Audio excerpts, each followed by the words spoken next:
Bună! Bună! Bună! Ce bună! Episodul 2 din vlog m-am pregătit toate cuvințelele pe care mi le-ați lăsat. Le-am pus pe bilețele, bineînțeles, mi-am făcut treaba într-un mod foarte profi. Hai să vedem cu ce începem. Cu ce începem? Cu ce începem? Lord, oh, Lord.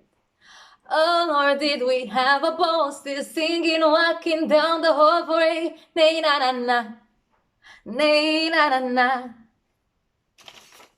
Ehe, buze. Hai că revin la el.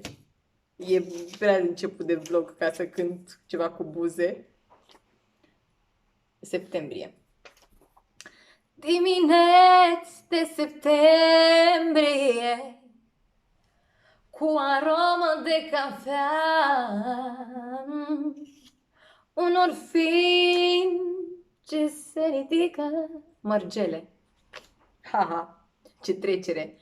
Cine ți-o mai lua mărgele? La la la, la la la la la la, păi să se deșire ca ele. La la la, la la la la la la.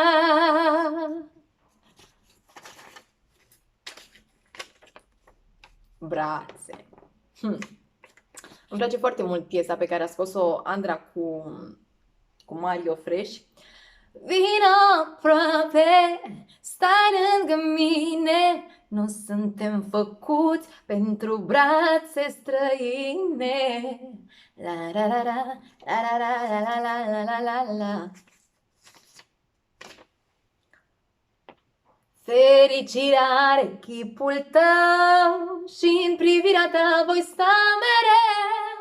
La la la la la la, la la la la la la, la la la la la. Stele. Două stele paralele, lacrimi nodate și de la ele. Da, cu ghesul, de fapt ghezgușinane. Când luminile se sting, se aprind pe cer stele, până dimineață poți să te plimbi printre ele, da, da. Deschide ochii, lumea e a ta. Bineînțeles că trebuia să-i fac eu o floricică la Cristina, că na. Nu se poate altfel. Noapte. În noapte mă trezesc cu luna de pe cer vorbesc. E piesa Andrei. Poartă. Poartă. Substantiv, verb. Poartă. Poartă-mă în gând, sunt amintirea ta, poartă-mă în suflet la inima ta, poartă-mă în haine, poartă-mă în mersul tău. Ceva de genul și hai să vă cânt o populară. Cine seamănă cu mine, cine numele mi-l poartă, mă mândre și am cu cine, hai să vedem ce cântăm. Moși. Vă știți ceva? Câte luni mai sunt, mă, de la Crăciun? 4 luni? Septembrie, octombrie, noiembrie. Perfect. Hai să vă cânt. Eu vă pregătesc de acum. Să nu ziceți că nu v-am colindat din timp. Dar vi-l cânt așa mai... Na. Moș Crăciun cu plete d'albe a sosit de prin amenzi. Îi facem așa un cover, un pic mai când se apropie timpul. God. Ha. God is a woman.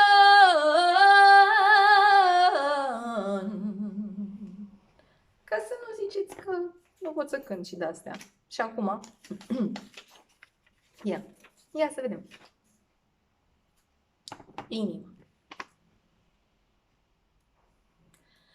Săracă inima mea, Săracă inima mea. Să vedem. Soare.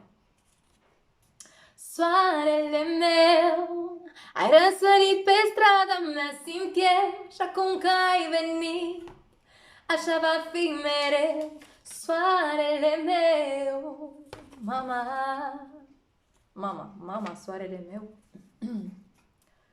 mama. Mama mea e florăreasă, se scoală de dimineață, duce florile la piață. Mama mea e florăreasă, dar cu mama vreau să vă cânt. Vreau să vă cânt o doină.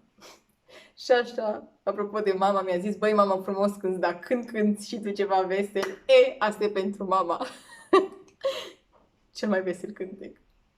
Mama, nu mă fatai. Vesel, mami. Asta e ultimul. Dar să mă întorc la buze, că v-am zis de buze.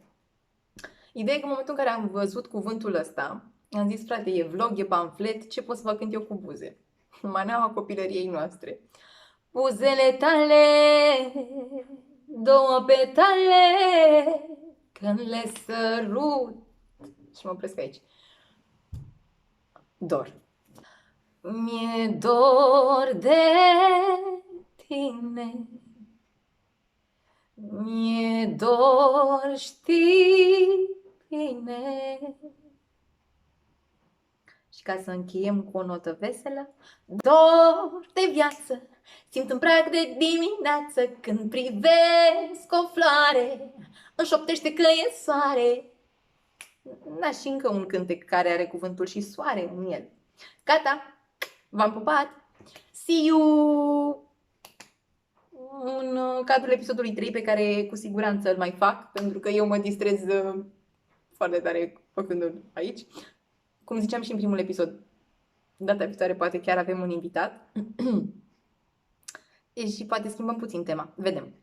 V-am pupat, pa! Nu uitați să vă abonați, știți voi, YouTube, subscribe, toate cele. Pa! Pa!